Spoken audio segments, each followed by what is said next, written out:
Happy New Year's, everyone! I'm Krista Kim, and you're watching K12 CyberTalk, where we want you to stay aware to show you care. We are thrilled to have you here today, and we have some very new and exciting content. Make sure to follow our social media and website at www.k12cybertalk.org to follow for more updates and resources. For today's show, we'll start off with Cyber Bites from Amy, followed by a hands-on demonstration by Julie, followed by an interview conducted by Carter with our special guest, and finally, from me with some opportunities for each and every one of you to partake in.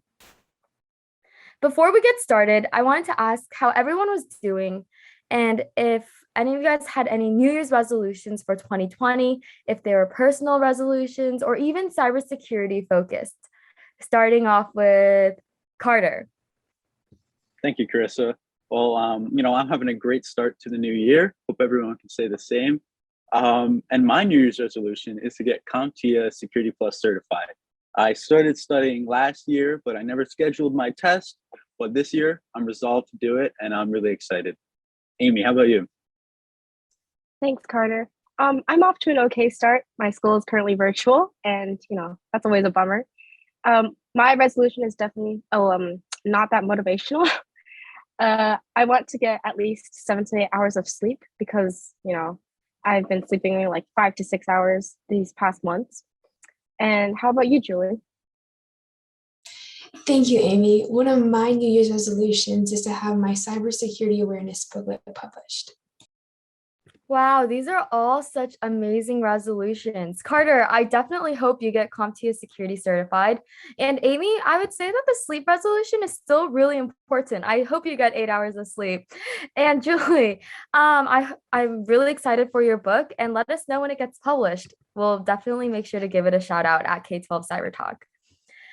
Overall, I hope we can all complete these resolutions. And one current short-term goal I have is to quickly get the show started. So let's have Cyber Bites by Amy.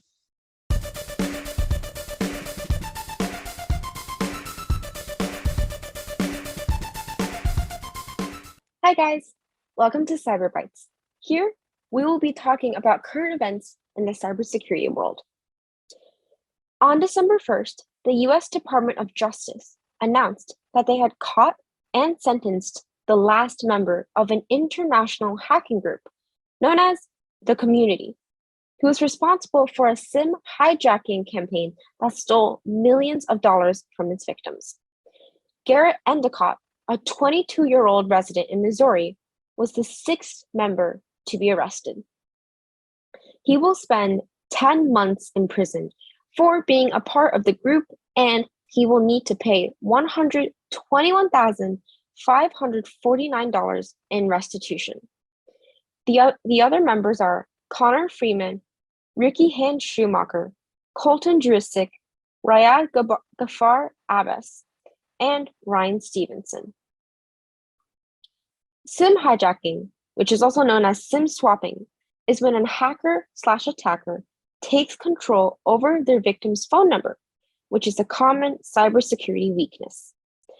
This allows them to receive all of the various forms of two-factor authentication methods, including text messages and phone calls, to the community's own devices. With this information, they can log into many of the victims' accounts by resetting passwords and/or requesting two-factor authentication methods that allow them to bypass other security measures. This could be their cloud storage, their emails, accounts on websites, and more importantly, their cryptocurrency, also known as digital currency, exchange accounts. The Community pulled off their campaign by bribing an employee of a mobile phone provider to get access to their victims' phones, or the Community would pose as their victim, call the person's mobile phone service, and ask that the phone numbers be switched to an SIM card that the Community controlled. People from all over the country were affected, and the amount of cryptocurrency lost was valued from under $2,000 to $5 million. In response to this, the FCC, the Federal Communications Commission, have come up with new rules in order to help fight back against these SIM hijackings. They proposed that the mobile phone providers needed to have more secure methods of authenticating a person's identity before agreeing to any kinds of requests for a transfer from their service to a new phone or to another carrier. They also requested that there should be a new rule to tell their customers when there was a SIM switch or a port out request made on their accounts. If you're worried about being targeted, here are some ways to amp up your protection against a SIM hijacking attempt. However, this cannot guarantee that the attack can be completely prevented, though. Nevertheless, make sure to not connect so many apps to your phone number, as hackers can easily track and get the phone numbers that are associated with your online accounts, and by extension, with you. Also, try not to use text for your two-factor authentications. Instead, use an authenticator app instead, preferably one that is made by Google or Microsoft. Finally, set a password or a PIN on your account for your mobile carrier to make it more secure. That's all from me for CyberBytes. See you next time.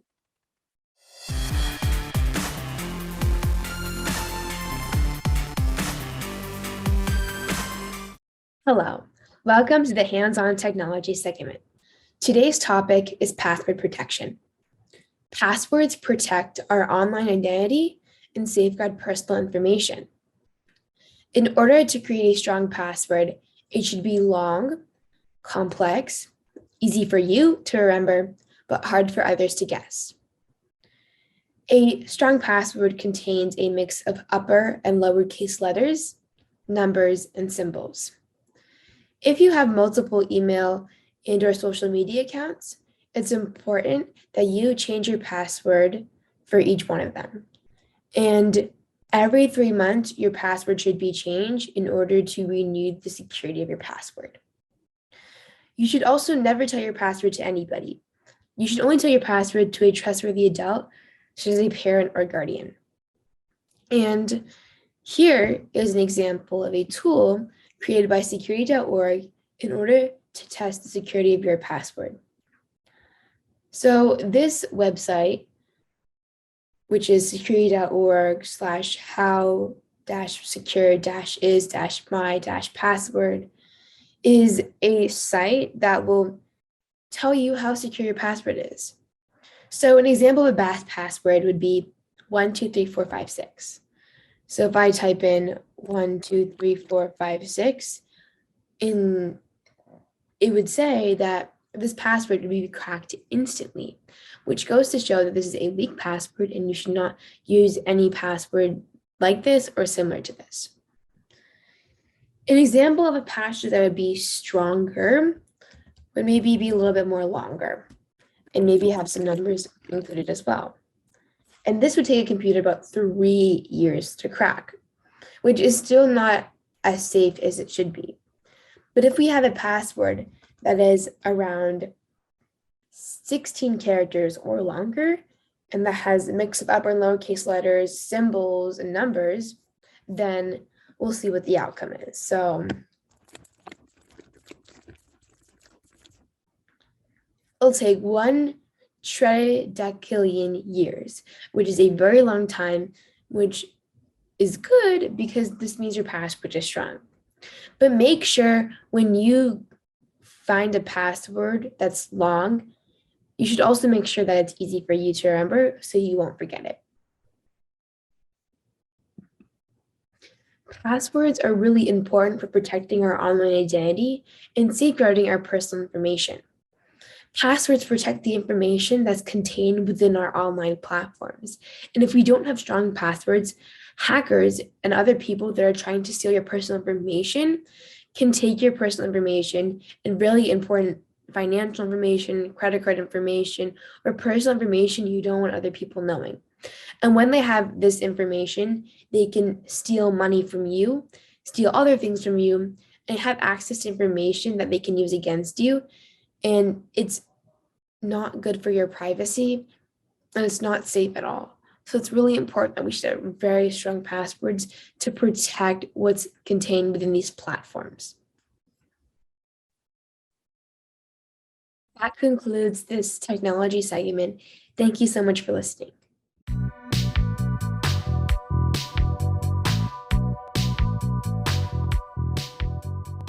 Hello, Dean Macris. Thank you for joining us. And, let's talk about some cyber things. So I just have to start it off. You're an instructor at the Coast Guard Academy, and I have to ask, it's kind of like a requirement, Windows or Linux? What do you prefer? Good morning, Carter. That's a great question. I've been using Linux since I graduated from the Merchant Marine Academy. So computer I'm on now is actually, ironically, Windows, but it's a dual boot. So when we talked before, it was Linux, and generally most of my computers on a day-to-day basis are Linux, unless I'm playing some sort of computer game, generally Ubuntu because I'm lazy. At the Coast Guard cyber team, the room, how would you describe the atmosphere? Oh man, you asked yesterday, and I was like, it's a mess. It's still a mess. No, so the cyber team is kind of a semi-autonomous sports credit earning organization in the Coast Guard Academy. So when you go to the Coast Guard, which is one of the 5 federal service academies, you have to be part of an intramural sport or some sort of sport or activity club, something like that earns sports credit, which means you got to do a certain amount of exercise and such. The cyber team is actually that. Yeah, go figure, right? But in the engineering building, they have their own room, right? So if you imagine every other room is either an office or a classroom or a lab, there's one room that's like the cyber team has codes to the door. And very often you'll for Halloween one time walked in and there was just Halloween decorations, like things like blood splatter stickers on the window and stuff. And we'll just have, like I say, it's kind of controlled mayhem in that, in one corner right now there's a Android Chinese hand dispenser for hand sanitizer, right? And it was something my brother actually got during the pandemic, and I was like, man, this thing is horrible. It connects back up to, it's literally like a piece of hardware malware, right? It connects up to a command and control server that you log in and put your pictures in, and then it downloads them. So that's in one corner. There's a box of software defined radios. We have two computer racks. One is just empty, and the other one's this really high tech acoustic rack. So it's there's LED lights all over, stuck with sticky tape that then it falls off. So there's fallen LED. So imagine that with a ton of really nice laptops, and they're wanting to get the fancy, you can't see because the background, the fancy gaming chairs is their next thing they want to purchase, but they're very well funded. Again, we have a lot of high school students watching this, maybe middle school too. So what kind of education, what kind of experience do you think might be necessary before college and then entering the field itself? So I love that there might be, middle schoolers and high schoolers that are doing all this stuff. What I like to say is my background, and again, you're going to get a lot of answers from a lot of different people. And, I would say take them all, but mine would be, I came from the background of a generalist, right? I would learn through the Merchant Marine Academy cyber team and through doing a lot of mechanical stuff before that, a lot about machines and systems and enough to be able to figure out how to break them. So when I say what's the best thing to do to learn is find stuff that interests you. And whether that is through, getting hardware like HackerBox will send you every month. They'll send you a little box that's got all these little electronics in it for different things. They had a LiDAR one they had a radar speed sensor one. They had an NFC one month. They had one where you built your own oscilloscope, right? If that's the sort of stuff that you're that's awesome, right? You go and you seek that out, right? And you try to find those learning opportunities. If you really like CTFs, right? You do Pico CTF, you do Try Hack Me, Hack the Box, all the free resources. There's so many free resources online now to learn. You can do that. If you like building hardware, like computers, I'm sure you can get some old hardware. I know a couple of my students have old servers and they'll be, being like, I'm making this server water cooled. I'm like, that's dumb, but awesome. So they have a box that they got dremeling and try to put these radiators in it. And it's, so I would say seek out the stuff that you love and interests you. Don't think of it as kind of a check boxes that you have to meet. Always be trying to learn from other people in everything you do. If you see someone building a garage, watch how they do their measurements, watch how they organize stuff. Like I'm a big fan of being a generalist. I'm a big fan of looking at other areas and finding novel ways to solve problems in cyberspace. So you might realize that that guy that's like building a shed out in the back has that all designed in his head and has like all the angles. Like try building stairs, right? You want a hard problem. Carter, have you ever built a set of stairs? Can't say I have. Have you ever thought about it? You said you have or you haven't? I haven't. You haven't. Have you ever thought about that?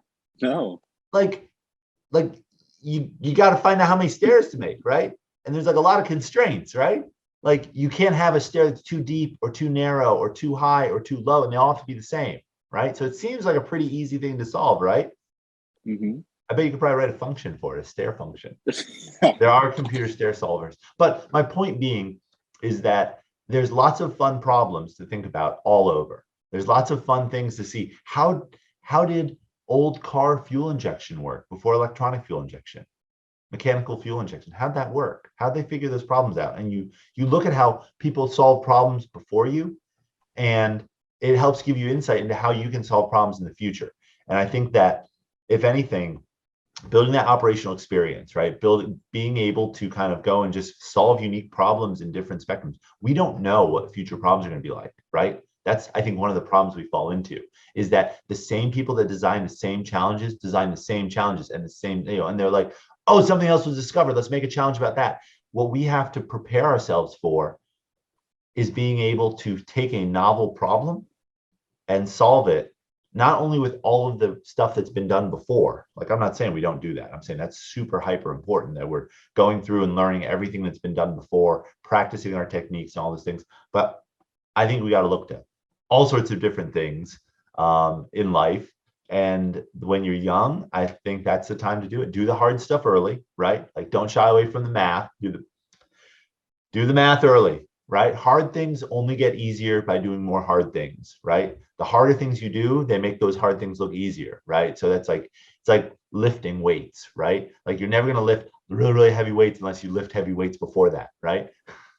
It's the same sort of thing for any sort of like security related thing. Is like, the math never goes away. Learn the math early, learn the math often, keep learning math, right? Because the math is the basis for everything, right? Math and the speed of light, right? Those are the two things that we got to worry about. But yeah, other than that, everything that you see from hydraulic systems, right? I learned that the NEMA 2000 network that I work with on boats is also in forestry equipment. So I see they're called a skidder grapple. It's this huge thing. The tires are 6 feet tall. Not even Google skidder grapple. Anyway, and the same network that runs the boat that I learned about, that I can like hack, and like I did a little DEF CON talk on, is the same that's on that skidder grapple. So like you'll start finding that there's these things that you're like, wow, I put all this work into figuring this out, and now you see it somewhere else, you're like, awesome. You're like, this is awesome, right? So yeah, I'd say learn everything, go do the basic stuff, look for mentors, look for people to help you, and try to find those communities around you, right? Like the people. It gets lonely in front of a computer all day long. Hopefully we'll be through this pandemic soon and people can start getting out. Go to the B-Sides conferences. There's B-Sides in most cities. And, like, you go find B-Sides out there. And my daughter went and did the lockpicking challenge, and she was 3-4 years old, something like that. I got a picture of her with the open lock box solving the challenge. So there's you're never too junior. You don't have to know any prerequisites. Like, there's always going to be people that know a bit more than you, right? Carter knows more. more about programming than I do, probably, right? I can almost guarantee it. Congratulations, by the way, on that. We're in that CTF for the Coast Guard Academy.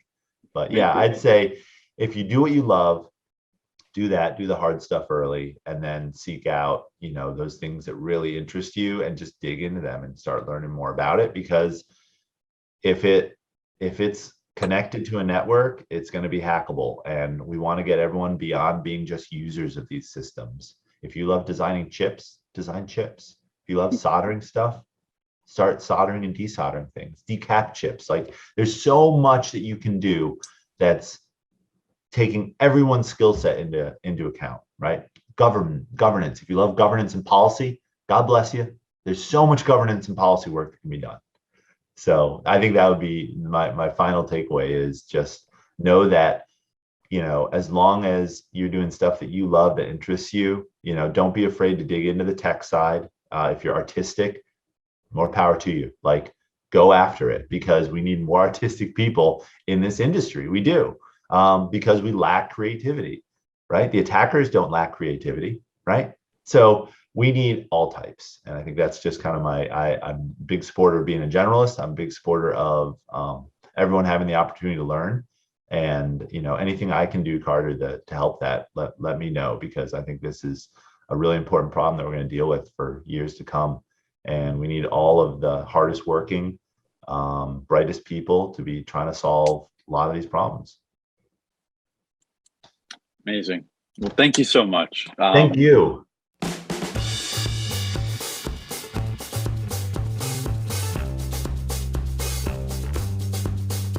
Hello, everyone. I'm Carissa, and today I will be delivering the opportunity segment where I'll keep you up to speed on any amazing possibilities available to you, such as scholarships, internships, conferences, or anything else you can participate in or apply for.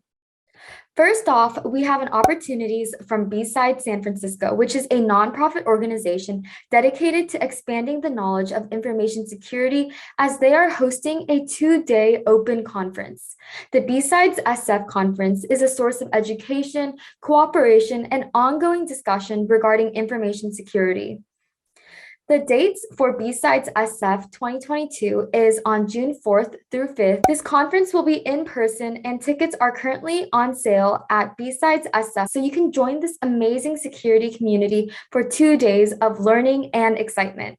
If you also want to help out, B-Sides SF is also seeking for volunteers as well. They will update their website with further details later if you'd want to check that out. Also, I apologize to the men here, but if you are a high school girl thinking of going to college to study computer science, cybersecurity, or information security, or anything tech related, I have the perfect opportunity for you.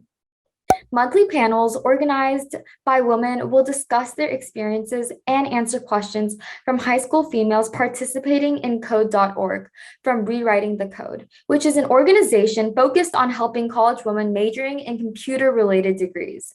5 monthly panels of Rewrite the Code women will share their perspectives.